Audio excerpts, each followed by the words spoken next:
from the Cosmic Horror. The stars right once again, the great old ones are out to talk about 30 plus minutes. H.P. Lovecraft, the horror writer from genre unto himself. I'm your cosmic host, Mark Griffin, executor of the Lovecraft Estate on Gotham, joined in by two from the material world, David Guppy, a professor at Michigan University, and Richard Wilson, who is a terror out of time. It's our anniversary show. That means Robert Price, who's our guest today. And today we'll be talking to him through a very unusual format. For some reason, his Zoom is not working, but we're talking about the phone and recording it through Zoom that way. So it'll be interesting to see how this quality sounds. Anyway, thanks for coming aboard, Dr. Price. Oh, my pleasure. Thanks for having me. I wanted to have on and talk about someone that you knew personally, Lin Carter. Yeah. Yeah, well, he was a great friend, and what a character.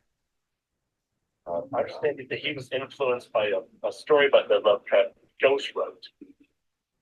Yeah, a whole bunch of them, right? It seems to me that he was influenced, though he was well informed about all of the things and loved Lovecraft's work, whatever it was. He was most influenced by the more marginal stuff, like the revisions that he did for Hazel Heald and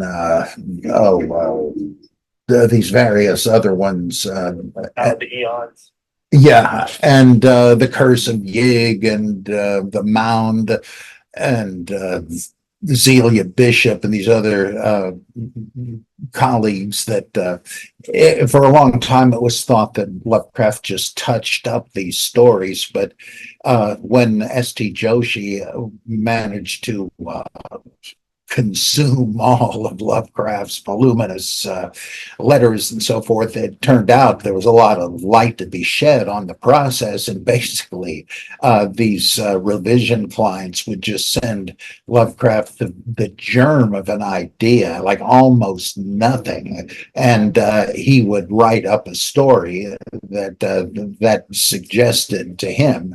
There are a couple of cases where he did have a more or less full draft or even a published story or two by Adolphe de Castro. And in that case, he would just completely rewrite them. You wouldn't have known there was anything of the original writer in there.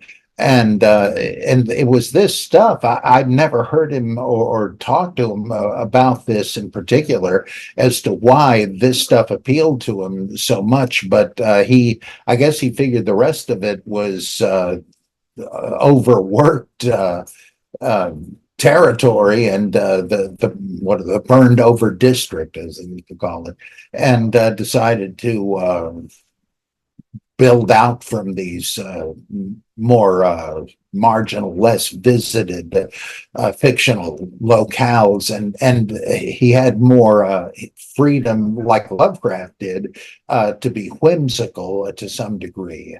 But he loved the idea of cataloging any lore from Lovecraft or his successors, and he used these stories as really vehicles to just get more lore into the mythos.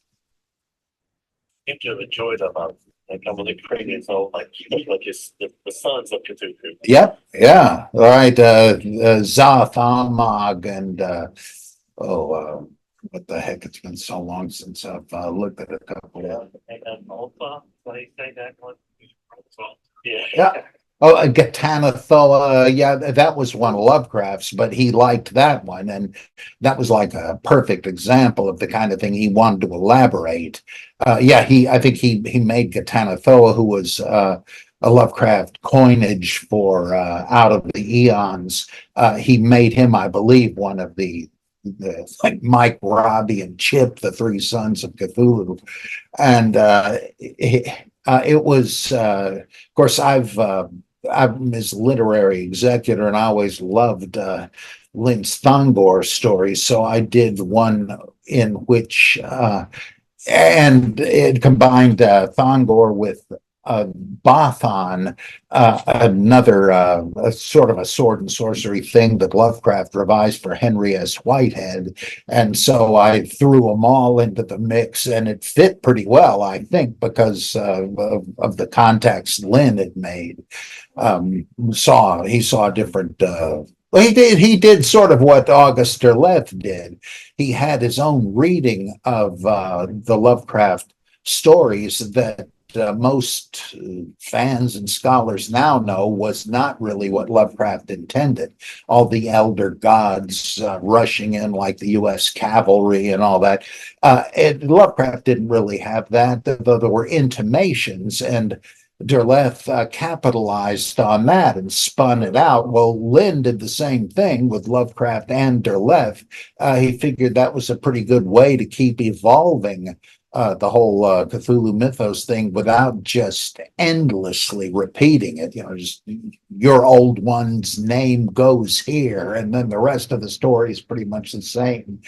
He did have originality with that, and so he was quite happy, it seems to me, to march in the auxiliary of of the uh, of the mythos and its creations. I guess another favorite case is one that Durlap wrote with like Return of Hester. Oh yeah, yeah, that's right. Yeah, and that was that. Well, yeah, he kept doing sequels to that with well, what was Amos Tuttle really doing, and what was this one and that one doing, and it. And they're all a lot of fun. I mean, some of them are not all that profound, but it was kind of the same spirit Derleth had done. He knew he was writing filler sometimes, but he was just having fun with it. And unfortunately, a lot of Lovecraft only zealots figured, oh no, this is holy text. You can't be flippant with it. Well, Lovecraft himself was in the revisions, and maybe that's why that like I loved how in the the horror in the museum, this guy, the curator of this museum, actually has the taxidermically stuffed Cthulhu and so on as exhibits. And of course, he thought that was ridiculous, but he figured, well, might as well have a little fun with it. Lin never went quite that far, but he did have his own characters like the father of worms and the lesser old ones and all that. And sometimes he did a pretty good job with them with a straight face. I get the sense that he was somebody who was trying like almost like to take all of Lovecraft's like stories and kind of like combine it with almost like one coherent universe. Yep, that's right. Yeah. And so much so that yeah, there was always, and I guess still is, raging among Lovecraft fans as to whether you can systematize everything, because it seems to me obvious that you can't. Like, who created the human race? Was it Cthulhu on purpose, or was it the star-headed old ones as a mistake or a joke? You can't really, or when did the me go come into the picture, depending on whether you're reading the Haunter of the there's a Whisperer in Darkness or At the Mountains of Madness, you get different answers. Well, who cares? I mean, he wasn't writing a systematic theology, but Lin and Derleth before him were. And Lin came to the point where he would write stories just to get this or that new book or old one or whatever that he devised to officially be part of the pantheon. And sometimes they were less than successful, but I always got a huge charge out of them. I find it amazing the stories that you kind of like, seem like he was almost like trying to cram as many as he could. Yes, that's right. I think you're correct. So it almost came like a chant. I was like come across just all these names being mentioned. And I get that even Cthulhu. Yeah. Oh boy. Yeah. That's right. Yeah, that one you probably know was created just for the sake of Francis T. Laney's schematization of the old ones as elemental spirits. And there wasn't a fire elemental, which probably should have told him that he was wrong about the original idea. But he suggested that Derleth create a fire elemental. And so therefore we had Cthulhu, which sounds more like an old time car horn than the name of an old one. But yeah, that's Lin was just mad about the systematizing, and I can see why. I mean, I prefer a less overt approach and try to leave the lore kind of haunting in the background rather than bringing it to center stage. But he didn't mind making the stories about the mythos, and the stories were, well, he did these three things that Arkham House published, two of them anyway. H.P. Lovecraft, the books, H.P. Lovecraft, the gods, and I think the third one was the history. And believe in the Shuttered Room, the first two are included. And he just alphabetically goes through all the names of the entities and all of the cursed books and stuff, and says who wrote them, and who among the actual writers did, and who the fictive authors were, and kind of like Lovecraft's History of the Necronomicon, but for everything. And he just loved cataloging that stuff, and the line is thin between when he did that and when he wrote new, ostensibly Lovecraftian stories. But I could see the shortcomings of that. Who couldn't? But it was always a lot of fun, and he really did keep the whole thing alive. What were your favorites of this book? Of Lin's. The zombies. Yeah, I would say it would be. Now I'm getting confused because he had different titles in different drafts. The Winfield Heritance, I think, is the one I will like best, where the guy visits the Sanborn Institute of Pacific Antiquities, and he uses the tried and true expedient of hurling an amulet at an idol and causing an explosion, which he did with the Conan story, The Hand of Nergal, and another one as well. I forget, maybe it was a Thongor story. Yeah, I think it was oh boy, something about a emerald. Oh God.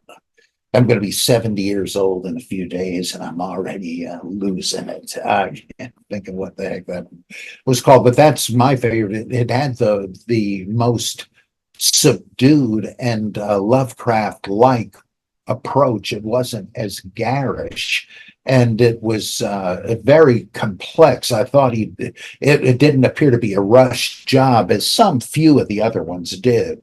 But that's true of Derleth too, and even a few of Lovecraft's. He did like the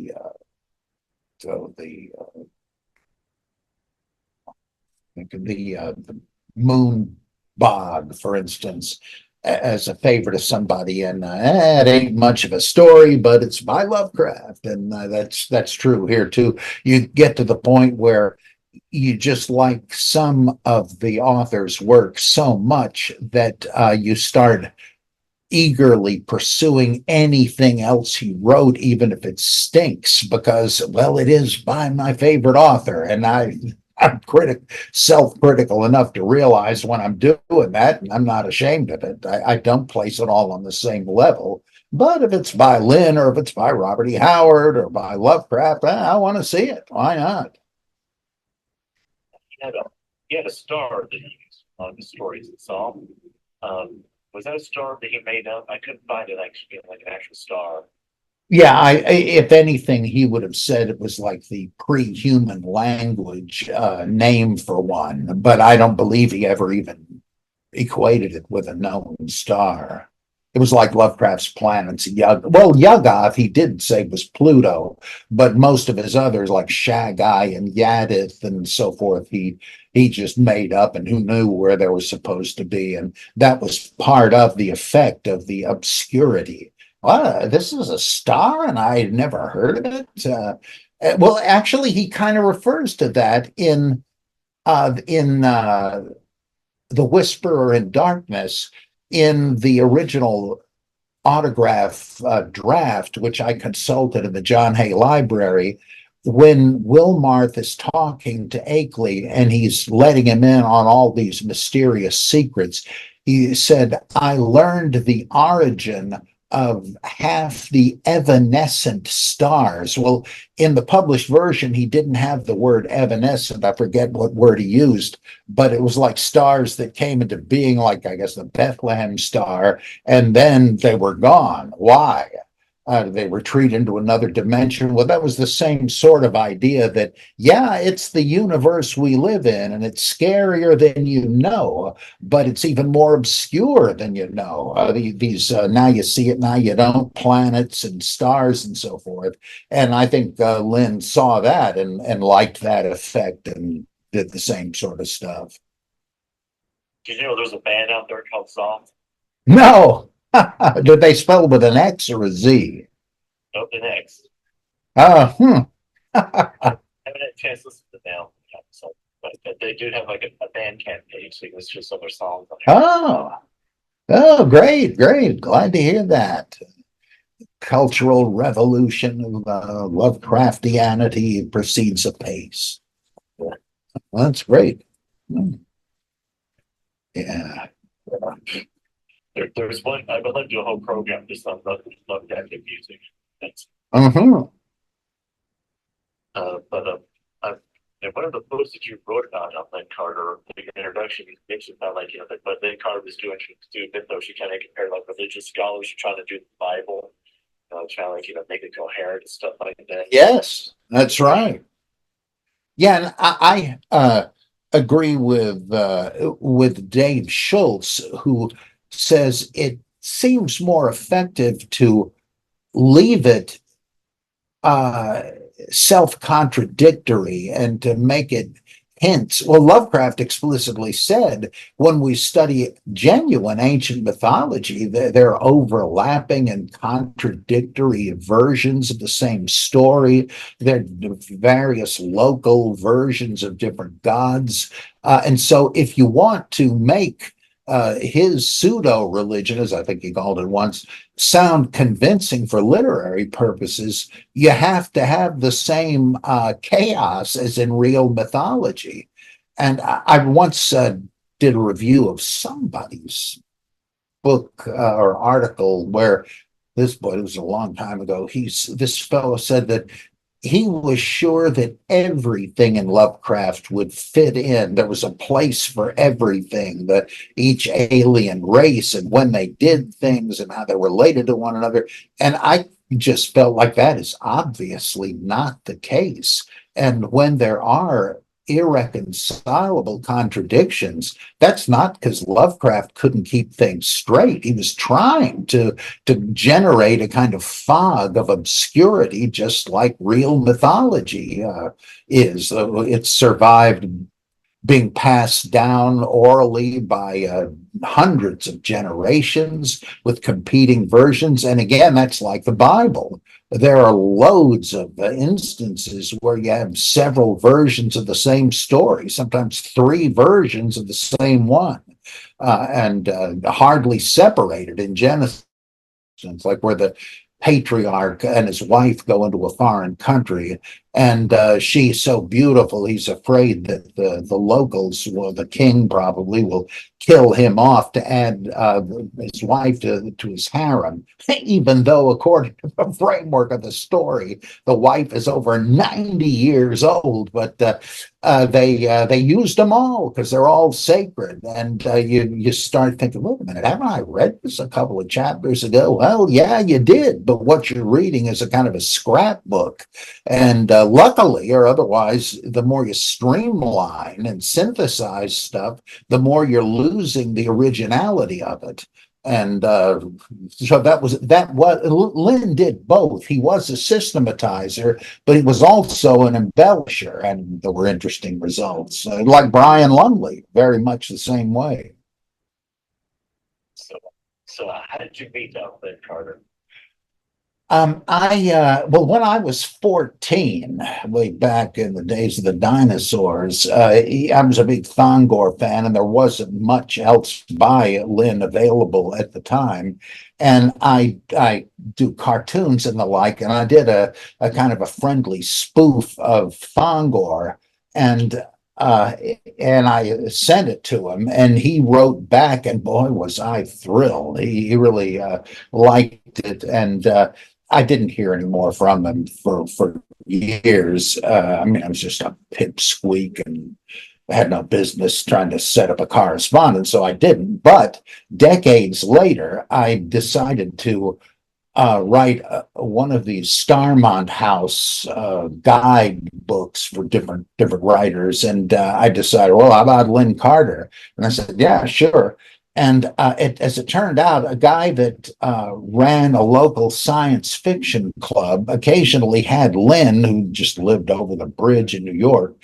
He'd have him as a guest, and so he put me in touch with Lin, and I think I also sent him an article I'd written in Crypt of Cthulhu about his work, and he said he liked the writing and would be flattered to cooperate on a book. And so we would get together frequently at his apartment, and eventually I'd bring along some other fanboys, and we would have what he called the New Calum Club once a month. And Frank Belknap Long would show up when he could. And I couldn't believe the luck. I mean, here we were in the far reaches of the living, like we were like last links in the ongoing Lovecraft chain of tradition.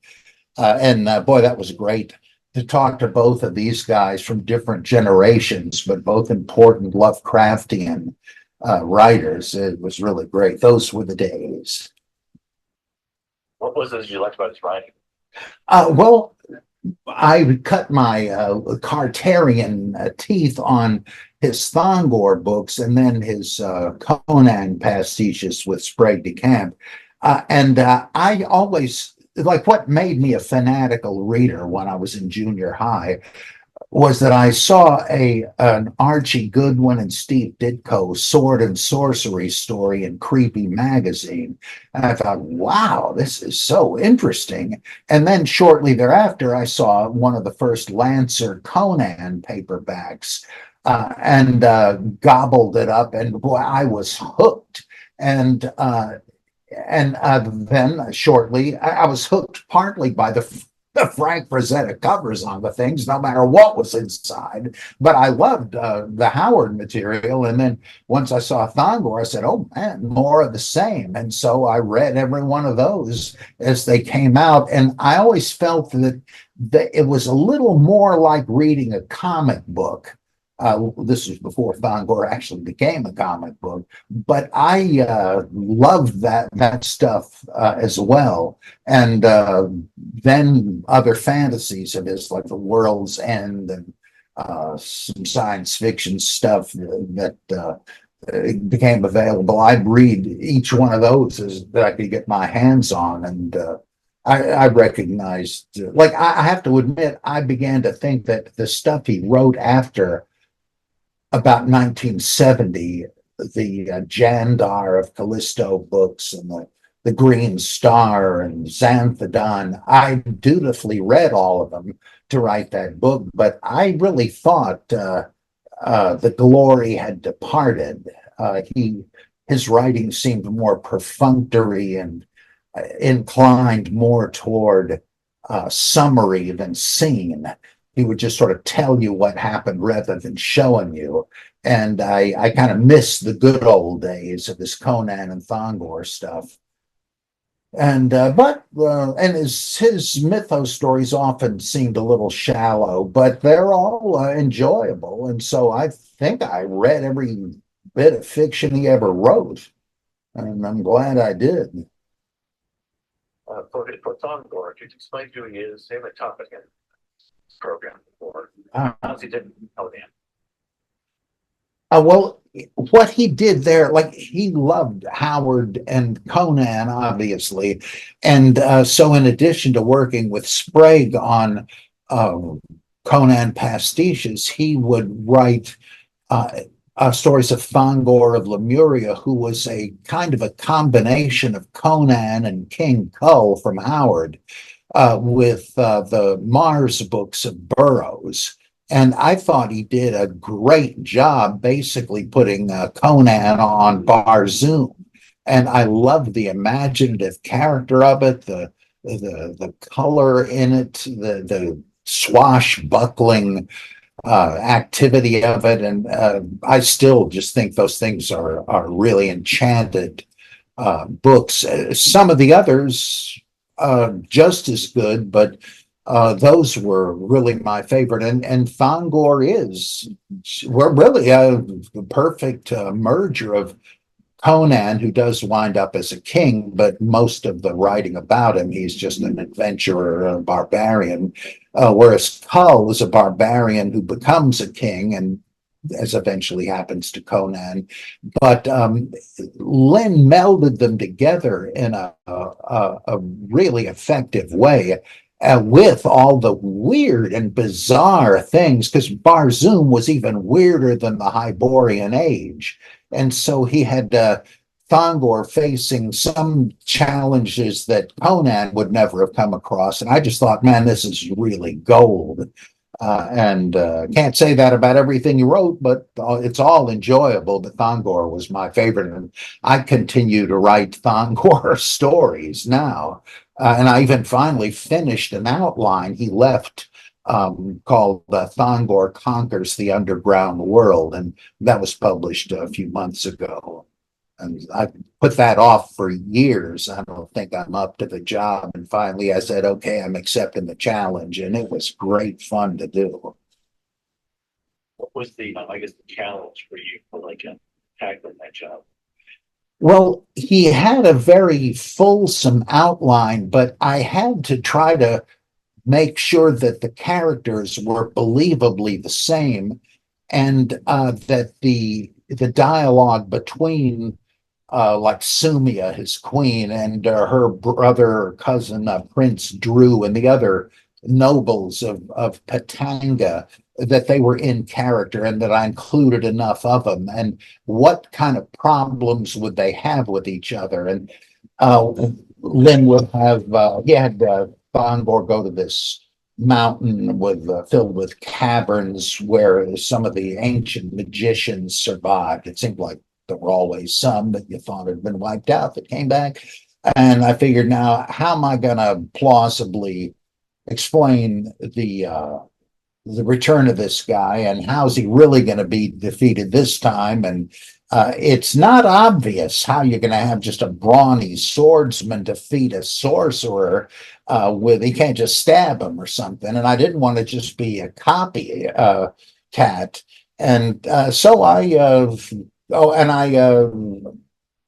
he would always have an epigram, or is an epigraph, I forget, at the beginning of each chapter, usually a sort of sing-songy poem that he would attribute to the Scarlet Edda or the Lemurian Chronicles. Well, I decided I would do some of those, but then I also decided to pick actual quotes from some ancient sources, like the Mahabharata and so on, about chariots in the sky, because he also based Thongor on Hindu epic mythology. He used to say that he had stumbled on a little known Hindu epic called the Upa Purana, which would mean, I think, the lesser Purana. That's all. Puranas were a bunch of mythical texts, and he said this was about the great hero Mahathongoya, which would come out to Thongor the Great.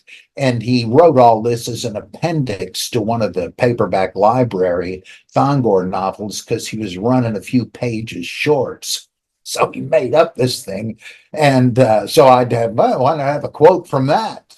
And build some of that stuff in, and throw in some an occasional reference to King Kull or other things he was interested in. So I tried to make it authentic, but not just the same damn thing.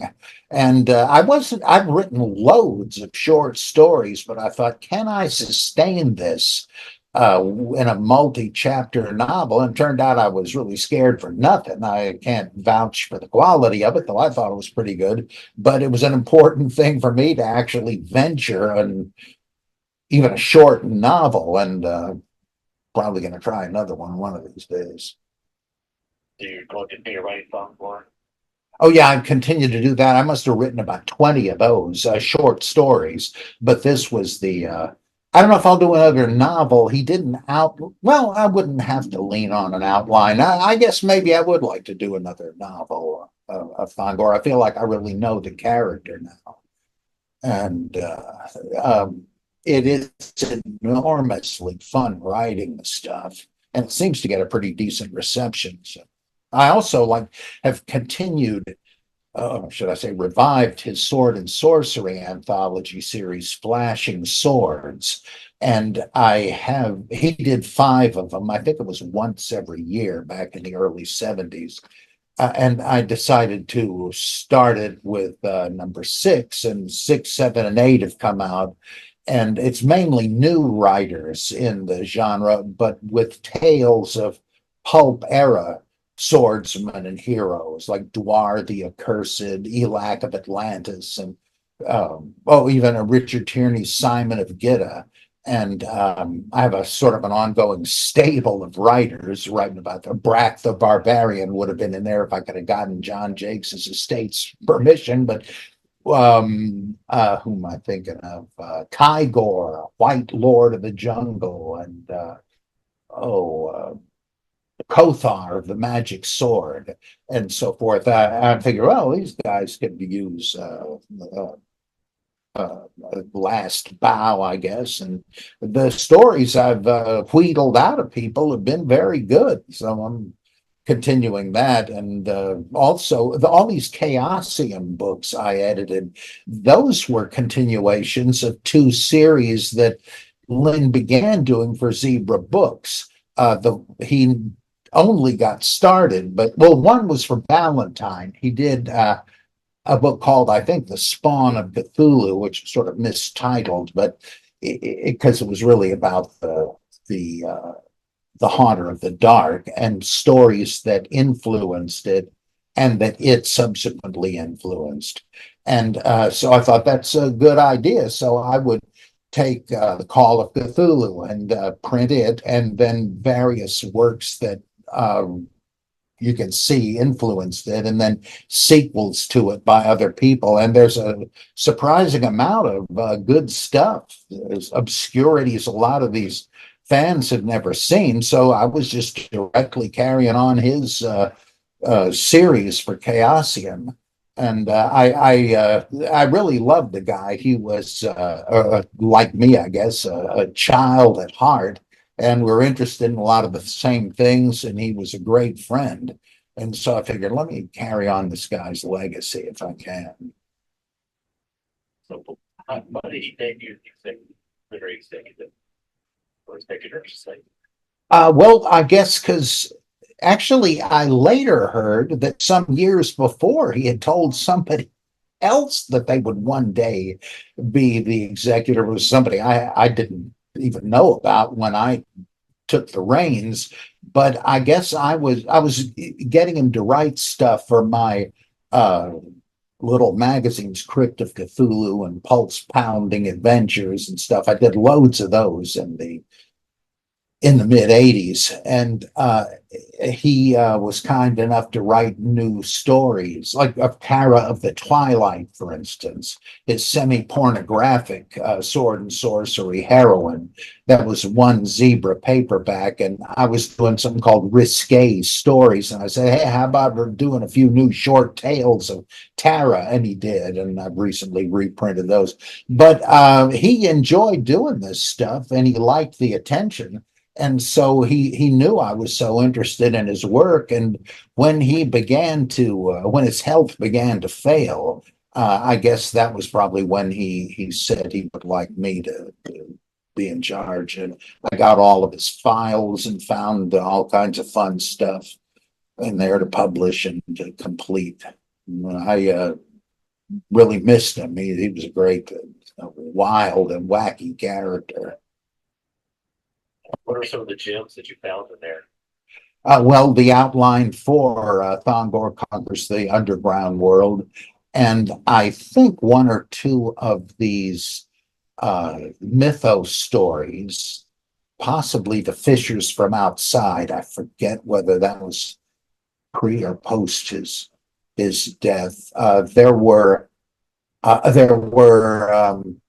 several little vignettes for a book he was trying to write called Fabulous Lives, where he would take historical and legendary figures, Helen of Troy, Alexander the Great, etc., and do like the real story, quote unquote, behind these people. That I've never wound up doing yet, but he did some of his Simrana stories that were never collected, and a couple of fragments that I thought were pretty good, and I and a few others um, took different ones of these fragments and finished them out and said, okay, these are posthumous collaborations, but if you put these together, you got a little book that is kind of like his version of Lord Dunsany, and that came out from I think oh boy, Solano Press in Japan actually. And he had like notes, like there's one where he lists a bunch of names he was considering for his sword and sorcery character, and Thongor turns out to be circled. But he already had like Jandar and so on, which he then would use for a later character, and different drafts of things. It was there was also a complete draft of an early novel called The Curse of the Black Pharaoh, which I eventually published. A short little thing, but it was a finished novel. Also, a bunch of Dunsanian stories set in Ikranos, a dream world. I don't think he ever published any of those, and they await publication. There was a novel called Into the Vortex, which was kind of a Burroughsian thing. And then the first half of the second volume, and then just an outline of the third. And I've been meaning to try to get to that. Also another half-finished story called A Swordsman of Mars, which had promise, but that was he had forgotten, I guess, that Otis Adelbert Klein used that for one of his Burroughsian ripoffs. So I changed the title to, excuse me, to A Prince of Mars and added quite a bit to it. And I think that was really good, largely because of its inspiration. But and I'm sure there was some other nifty stuff in there that I just. Quite prolific in writing. What you said, prolific? Yeah, quite prolific in his writing. Oh yeah, this guy was incredible. He had over 70 published novels and at least 50 or more short stories, and he wrote all these introductions to the Ballantine adult fantasy stories. He once claimed, "I've read everything," and I almost believed that he had. And he was just amazing to talk to and to hang around with. He was a real informal scholar. He never went to grad school or anything like that, and he was a copywriter for an advertising agency after he came back from the Korean War. But he then decided to try his wings as a fiction writer, and it really helped him do that when DeCamp had seen some of his work and thought, I could use a collaborator to beef up these Conan paperbacks from Lancer. And he approached Lin, and the two guys were as different from each other as day and night. DeCamp was very professorial, though with a nice sense of humor. And Lin was his junior partner, but with a real extravagant imagination. And I got to be a fan and a friend of Sprague, too, a little later. And I still can't believe these guys are just names to me when I was a teenage junkie for all this nifty fantasy stuff. And the fact that I eventually became friends with them, I still can't believe the luck. Does seem like a great fortune on your hand. Yeah. Oh, yeah. Yeah. I once met Lovecraft in a dream, oddly. It was really strange. I was in a room with a few people, and there was Lovecraft, high-pitched voice and all.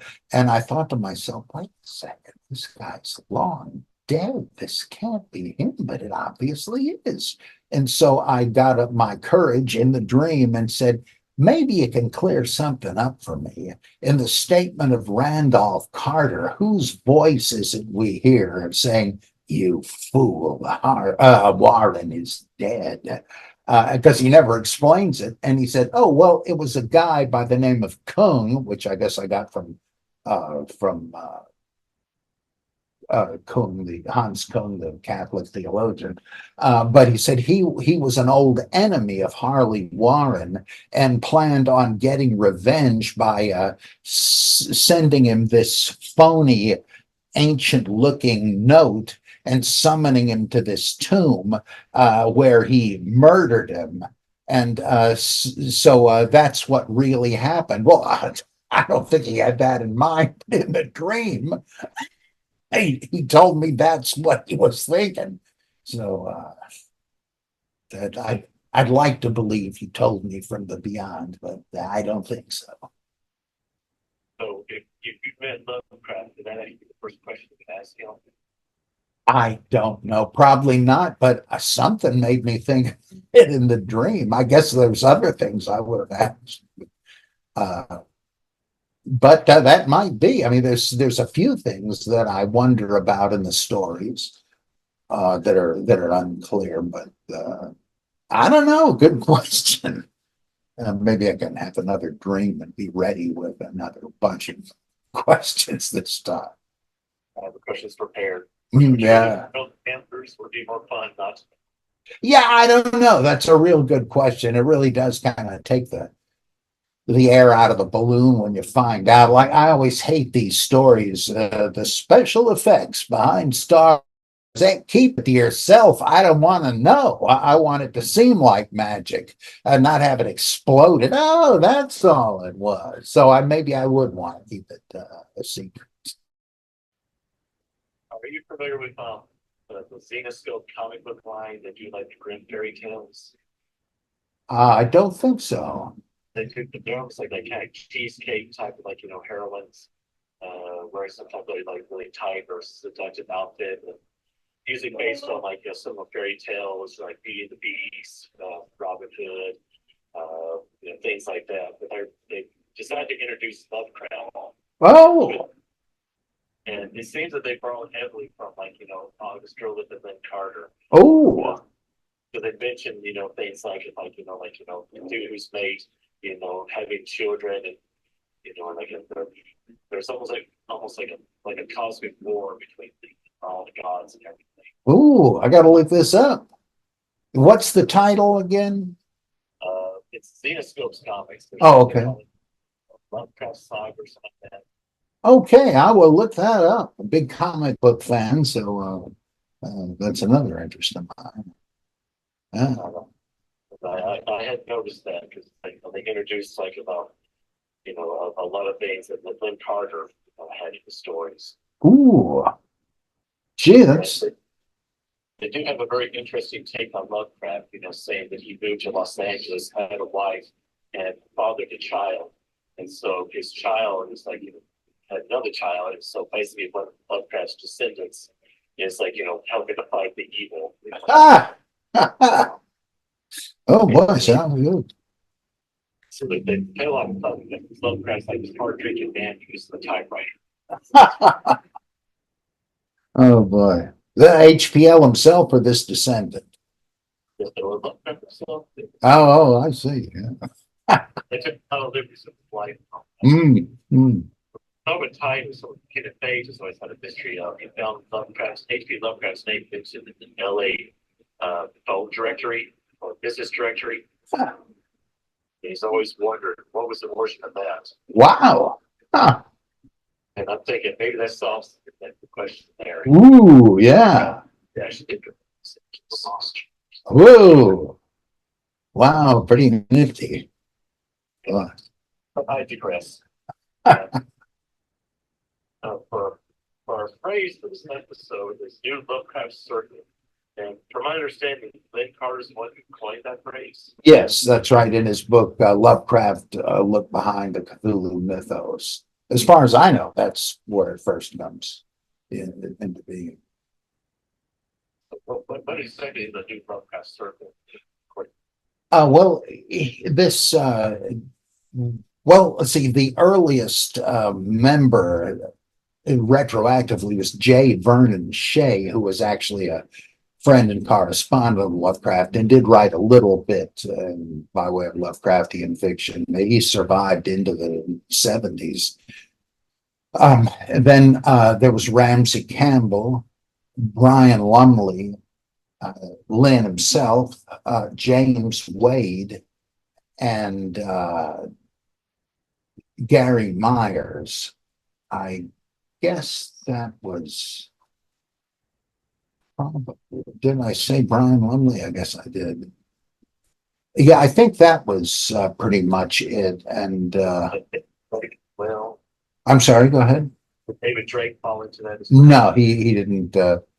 I don't know if they even knew Drake. He might have. I don't remember him ever mentioning it. Of course, there are loads of other people shortly thereafter writing, like Richard Tierney and various others that would have claimed mention, I'm sure, had he been aware of them. But maybe, maybe, I guess Colin Wilson, he probably tossed in there too, come to think of it. I know like Ramsey had like August Derleth as like first, almost like a mentor. Yes. Like that for him. Well, Lin did correspond a great deal with Derleth, checking with him about certain items he wanted to add to the mythos. I have a whole file of Derleth's letters to Lin. I'm not sure if they've ever been published or not. I may even have done it in crypt decades ago. I don't even remember. But yeah, he wasn't. I mean, when they came into contact, Lin had already been writing professionally for some years, whereas Ramsey was, I think he was like 13 years old when he contacted Derleth, and Derleth really made him rewrite all of his early collection of stories that came out as The Inhabitant of the Lake. And boy, were they rewritten, because Ramsey years later allowed me to publish the original drafts in Crypt. And they were quite different. And so he was, I think, Ramsey's mentor, less so with Lin, but he did kind of take him under his wing in another sense. I don't know about Wade or the others, what relation they had with Derleth, though, of course, he did publish them. So I guess what qualifies the person needs to do Lovecraft circle? Well, I think that Tierney and geez, I'm blanking out on some of the names.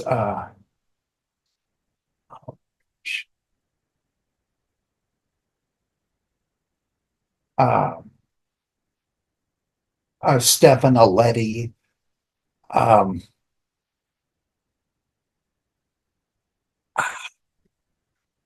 Can't I think of these two guys and I'm blanking on their names. They wrote a few things in fanzines and I think in a couple of Arkham House anthologies.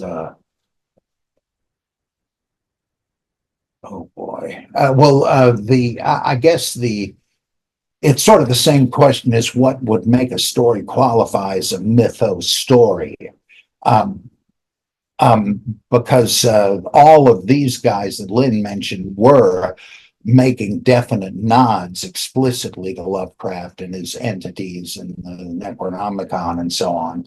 and a lot of it was sort of pastiche. But some, and I don't know how you judge this, sort of a despised literary category, though not to, by me. These like Ramsey's early stories, uh, they have a sparkle of their own. They're distinctive, but certainly solidly Lovecraftian. Anything like that that was published, I guess, and wasn't just a creature of cheap stapled fanzines. But in terms of more recent ones, Laird Barron would be, he would certainly belong to that circle. And Thomas Ligotti for sure. And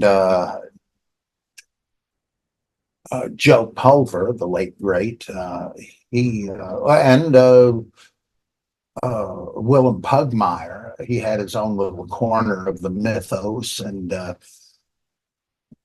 I'm sure I'm leaving people out. From a Cody Goodfellow.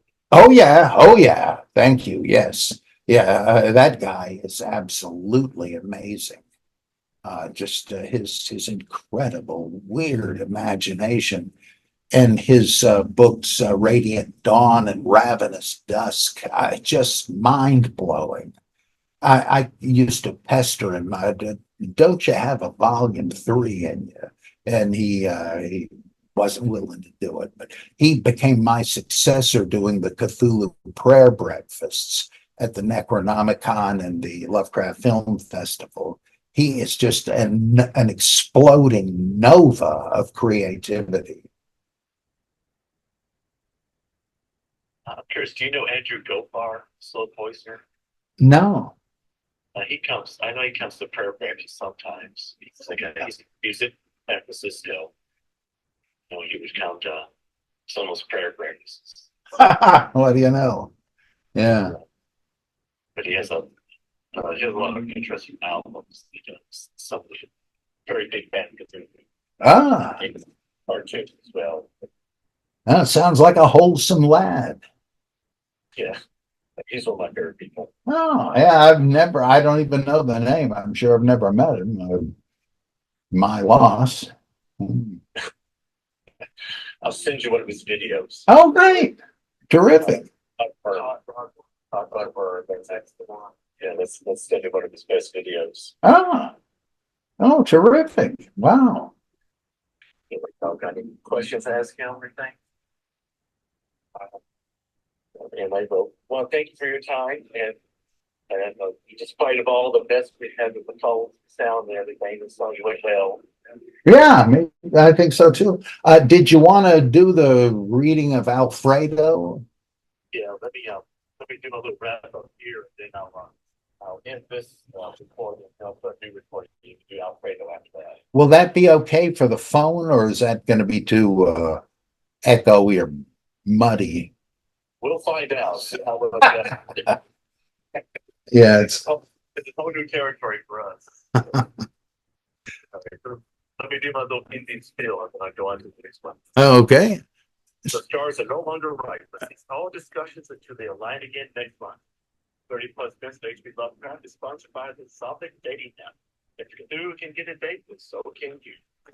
This podcast is created association with LovecraftPod.com, as well as taking a picture group with the help of Lower Time Public Library and the Great Old Ones. Special thanks to Kenny Tyson for being the greatest on-air element, and Josh with the sunspots. Until we meet again, may you avoid Princess Cthulhu, who is writer Owen Gilmore, who feels that all the best titles have been taken.